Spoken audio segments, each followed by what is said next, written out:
अस्सलाम वालेकुम। कैसे हैं आप सब? उम्मीद है कि आप सब खैरियत से होंगे। अल्लाह ताला आप सबको अपने हिफ्ज़ व ईमान में रखे। आज हम बना रहे हैं कलेजी।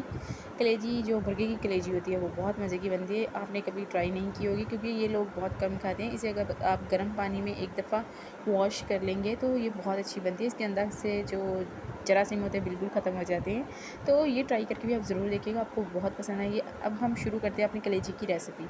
बहुत मज़े की बनती है। आपने आधा किलो टमाटर लेने हैं, आधा किलो से कम टमाटर नहीं लीजिएगा क्योंकि आधा किलो टमाटर में ये बहुत अच्छी बनती है। आधा किलो टमाटर और थोड़ा सा लहसुन, हरी मिर्च जो हमने काट के रख लिया, प्याज एक तरफ हम ब्राउन कर रहे हैं। ये देखिए प्याज आपको लाजमी ब्राउन करने हैं, इसी से ये अच्छी बनती है, इसका लुक इसी से अच्छा आता है। ये देखिए प्याज हमारे बिल्कुल ब्राउन हो गए। 1 चम्मच हम डालेंगे लाल मिर्च, 1 चम्मच डालेंगे नमक। ये देखिए अच्छी तरह मिक्स कर लेंगे, अच्छी तरह भून लेंगे।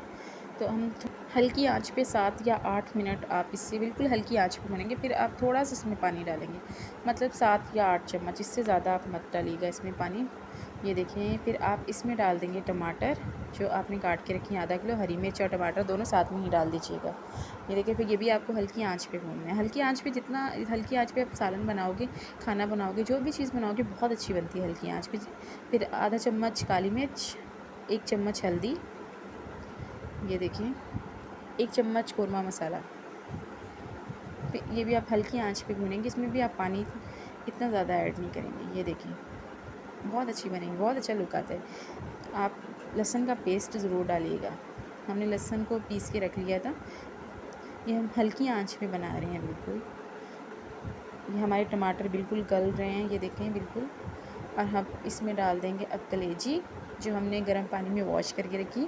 आप कलेजी को गर्म पानी में वॉश करके रखेंगे तो आप जैसे मर्ज़ी खा सकते हैं, इसके अंदर से स्मेल भी नहीं आएगी और कलेजी की खुशबू भी नहीं आएगी। ये देखें आप इसमें, आपको इसमें ज़्यादा पानी नहीं डालना, बस थोड़ा सा पानी डालना है, आधा कप बस, इससे ज़्यादा पानी नहीं डालेंगे। इससे ज़्यादा पानी डालेंगे तो इसका टेस्ट अच्छा नहीं आता। इससे इतना सा पानी डालेंगे जिसमें कलेजी बन जाए, हमारी बिल्कुल तैयार हो जाए। ये देखिए आप हल्की आंच पे हमारी कलेजी पक रही है। बस 10 या 15 मिनट कलेजी को पकाना होता है, इससे ज़्यादा पकाएंगे तो आपकी कलेजी टूट जाएगी। ये देखिए हमारी कलेजी की रेसिपी हो गई है बिल्कुल तैयार। अब हम इसके ऊपर डालेंगे हरा धनिया। ये देखिए बहुत टेस्टी बनी है। आप सादे चावलों के साथ भी खा सकते हैं या नान के साथ भी खा सकते हैं। बहुत अच्छी ये रेसिपी बनी है। अगर आपको मेरी ये रेसिपी पसंद आई है तो प्लीज़ मेरे चैनल को सब्सक्राइब कर दें। आप सबके सपोर्ट की बहुत ज़्यादा ज़रूरत है मुझे, और अपनी दुआओं में हमें रखिएगा याद। अगली रेसिपी लेकर आपकी खिदमत में फिर हाज़िर होंगे। अपना रखिए बहुत सारा ख़याल, हमें रखिए दुआओं में याद। प्लीज़ मेरे चैनल को सपोर्ट कर दें, सब्सक्राइब करें, और मेरी रेसिपीज़ देखनी है प्लीज़ मेरी रेसिपी को सपोर्ट करें। अगर आपने मेरे चैनल को सब्सक्राइब नहीं किया तो प्लीज़ मेरे चैनल को सब्सक्राइब कर दें। आप सबके सपोर्ट की बहुत ज़्यादा ज़रूरत है। अपना रखिए बहुत सारा ख़याल। अल्लाह हाफ़िज़।